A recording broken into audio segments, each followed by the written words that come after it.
When you hear the phrase high intelligence, we almost always picture it as a kind of superpower, right? A major leg up in life. But what if that's really only half the story? What if that same amazing mind that can solve these complex problems also creates them? Today, we're going to pull back the curtain on the silent struggles of a powerful mind.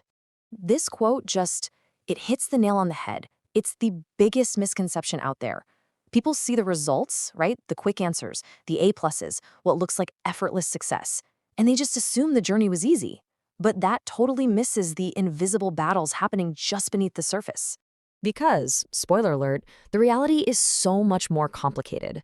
High intelligence often comes with this unique set of challenges that are completely invisible to the outside world, and honestly, they can make just navigating daily life surprisingly tough. So let's start where it all begins, inside the mind itself. The first huge struggle is dealing with a brain that basically refuses to clock out. It's always on, always analyzing, always questioning, always processing everything. And this brings us to a really fascinating concept called analysis paralysis. It's this wild paradox where having more mental horsepower actually makes it harder to move forward. Instead of seeing one clear path, your mind sees 10 or 20, each with its own crazy web of potential outcomes. And trying to choose just one, it can feel nearly impossible. This chart lays it out perfectly. On the left, you've got a typical decision. It's a pretty straight line. But on the right, well, that's the highly intelligent brain. It is a complex, tangled web. You're not just thinking about what happens right now. You're analyzing every word someone said, every subtle emotion, and all the possible long-term consequences. It's a recipe for feeling completely overwhelmed. And if all that internal chaos wasn't enough, there's also this intense pressure from the outside world. People just expect you to be perfect. You make one tiny mistake and you get that look or you hear that comment, I thought you were smart. It creates this paralyzing fear of failure, and it's what fuels imposter syndrome, that nagging voice in your head that says you're a fraud and any second now everyone's going to find out. And here's the other side of that overthinking coin. That brain of yours, it needs to be challenged. Simple routine tasks or, those repetitive surface-level conversations, they can feel agonizingly dull. It's not about being lazy, not at all. It's that your brain needs complex mental fuel to stay engaged. Okay, so let's shift gears a bit. How does this intense inner world affect social connections?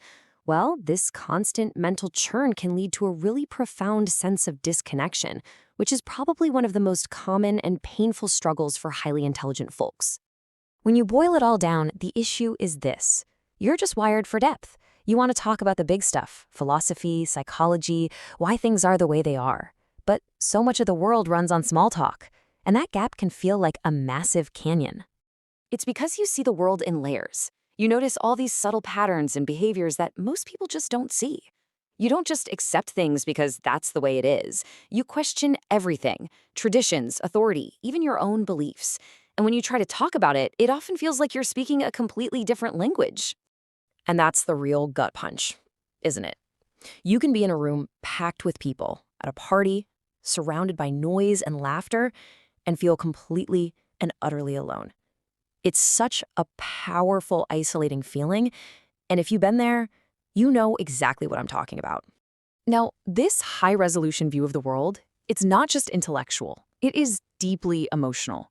In fact, high intelligence is very often linked with profound empathy, which, as it turns out, carries its own unique kind of weight. Psychologists actually have a term for this experience. It's called emotional contagion. This isn't just about understanding how someone else feels. Oh no. It's when you actually absorb their emotions and you start feeling them as if they're your own. And here's what that feels like in the real world. You take on the struggles, the sadness, and the pain of other people. Your brain processes their situations so deeply that you end up carrying this incredibly heavy emotional backpack that was never even yours to begin with.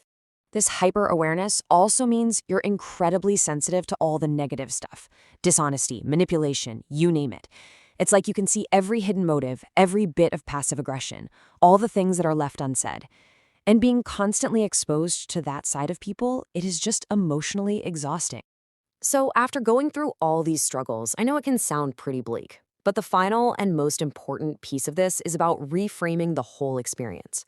It's not about wishing it away, it's about learning to manage the intensity. And let's be absolutely crystal clear on this one point.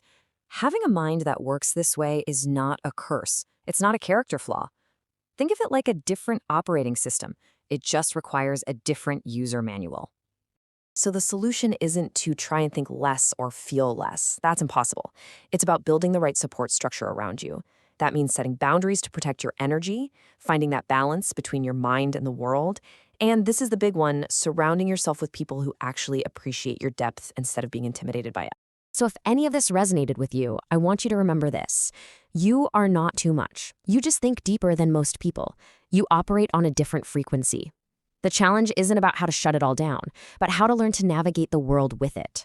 That's the real journey, finding your people and protecting your peace.